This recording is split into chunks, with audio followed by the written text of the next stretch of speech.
मुग्धा और उसकी सास के बीच पूरा समय सास के किसी ना किसी काम को लेकर मतभेद चलते ही रहते हैं। बहू, ओ बहू, जरा चाय बना दे। मुग्धा चाय लेकर आती है। ये लीजिए, और कुछ चाहिए? अरे नहीं, बस चाय पीने का मन था। जाओ, तुम दूसरा काम करो। चाय पीने के थोड़ी देर बाद सास दोबारा मुग्धा को आवाज लगाती है। अरे बहू रे, आओ बहू, जरा हलवा तो बना दे, मीठा खाने को मन हो रहा है। इसी तरह मुग्धा की सास पूरा समय कोई ना कोई काम बताकर उसे रसोई से बाहर तक निकलने नहीं देती। कभी चाय, कभी हलवा, कभी पानी तो कभी दूध, हर समय खाने को चाहिए और उसके लिए अपने हाथ पैर बिल्कुल नहीं हिलाने। परेशान किया हुआ है इन्होंने। सास की जबरदस्ती परेशान करने की आदतों से दुखी मुग्धा एक शाम सचिन के साथ अपने कमरे में बैठी हुई बात कर रही होती है। सुनो जी, मम्मी जी की ये जानबूझकर मुझे परेशान करने की फरमाइशों से मैं बहुत फ्रस्ट्रेट हो चुकी हूँ। पूरे दिन में एक सेकंड का आराम नहीं मिलता। रसोई से बाहर कदम रखती नहीं कि बहू ये बना दे, बहुरी वो बना दे। अरे इनकी फरमाइशें चलती ही रहती है। अरे मुग्धा, माँ खाने की शौकीन है, पर उम्र हो चली है, खुद खाना नहीं बना सकती, इसलिए तुमसे बोलती है। अरे तो शौक भी उम्र देख कर रखने चाहिए ना। समझ में नहीं आता, हर समय फेविकॉल का जोड़ लगाए सोफे से चिपकी बैठी रहती है। इतना सब डाइजेस्ट कैसे हो जाता है उन्हें? अरे तुम मेरी माँ से इतनी नफरत कैसे कर सकती हो? मैं उसे नफरत नहीं करती जी, बस परेशान हूँ। जहाँ मुग्धा अपने पति से ये सब बोल रही होती है, वहीं उसकी सास भी कमरे के बाहर दरवाजे से कान लगाए सारी बातें सुन रही होती है और अगली दोपहर रसोई में मुग्धा के पास जाती है। बहू, आज ना मेरा कुछ मसालेदार खाने का मन है। तो चाय बना दूं? मुझे बहुत पसंद है। अरे ना, ऐसा कर लिट्टी चोखा बना ले। और हाँ, जितना मसाला बातों में मिलाकर पति को सुनाती हो ना, सब्जी में भी वैसे ही डाला करो, खाना स्वादिष्ट बनेगा। सास की बात सुनकर मुग्धा हैरान रह जाती है। मतलब अब पूरा समय मुझ पर हुक्म चलाने के साथ बंद कमरे में हुई पति पत्नी के बीच की बातें भी सुनती है? अरे बात जब मेरी थी तो सुनने में क्या दिक्कत है? ये कहकर सास वहां से चली जाती है। अरे अब तो हद पार हो गई, इस तरह से तो ये मेरा जीना मुश्किल कर देंगी।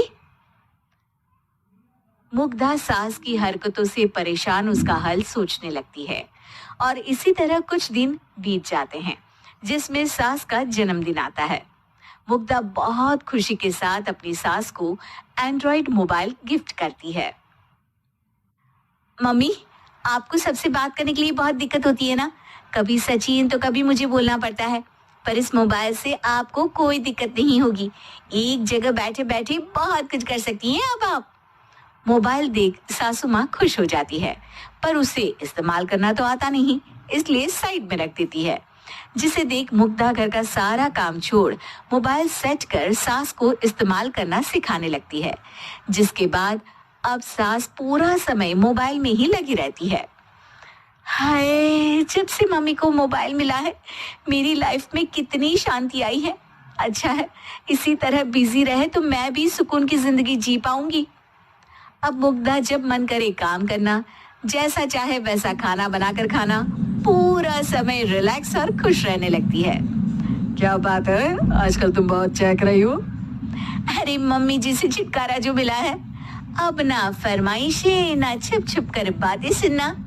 अच्छा, तो मोबाइल गिफ्ट करने की ये स्कीम थी। इसी तरह दिन बीतते हैं और अब मोबाइल पर लगी सास फरमाइशों की जगह सवालों के लिए बहू को आवाजें लगाना शुरू कर देती है। अरे बहू, सुन तो, देख जरा किसी का फोन क्यों नहीं मिल रहा? रिचार्ज खत्म हो गया है, पर अभी 4 दिन पहले ही तो मैंने किया था, इतनी जल्दी कैसे खत्म हो गया? अरे मैंने कल तेरी कनाडा वाली मौसी सास से 3 घंटे बात की थी ना। क्या?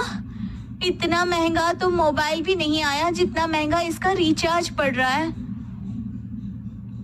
इसके बाद तो जैसे मुग्धा के दिन के 24 घंटे में से 20 घंटे सास के पास उनके मोबाइल रिलेटेड प्रॉब्लम सॉल्व करने की ड्यूटी ही बन जाती है। अरे मुग्धा, ये मोबाइल में अचानक तेरी मौसी सास की शक्ल क्यों दिखने लगी? और ये तो हिल भी रही है। मम्मी, ये गूगल डुओ का वीडियो कॉल है। इसमें आप बात करने के साथ एक दूसरे की शक्ल भी देख सकती हो। अच्छा, ये तूने मुझे पहले क्यों नहीं बताया? अब बताने के लिए पहले नहीं बताया। इसी बीच सचिन भी वहां आ जाता है और सास अपनी वीडियो कॉल में बिजी हो जाती है। क्यों, सास बहू में क्या गपशप चल रही है? इसे गपशप नहीं, दिमाग का दही होना बोलते हैं। पर तुम तो मम्मी को मोबाइल देकर बहुत खुश थी, फिर क्या हुआ? हाँ, उसका सुकून भी कुछ ही दिन मिला। अब घर के टंटे खत्म हुए तो मोबाइल की टिंग टिंग शुरू हो गई। देखो भाई, कुछ पाने के लिए कुछ खोना तो पड़ता है। आखिर तुमने मोबाइल अपने फायदे के लिए ही तो दिया है, तो फिर सवालों के जवाब भी देने पड़ेंगे, क्योंकि जब तक उनके हाथ में ये फुंथरू रहेगा, तुम्हारी लाइफ में प्राइवेसी और सुकून रहेंगे। कहने का मतलब है अगर इससे प्यार बढ़े तो दाग अच्छे हैं। अरे मुझे पहले दिन से ही पता है मोबाइल किस मकसद से दिया गया है। भूलो मत, इससे पहले मैं बातें ही सुनती थी। सास की ये बात सुनकर मुग्धा शॉक में और सचिन हंसता रह जाता है।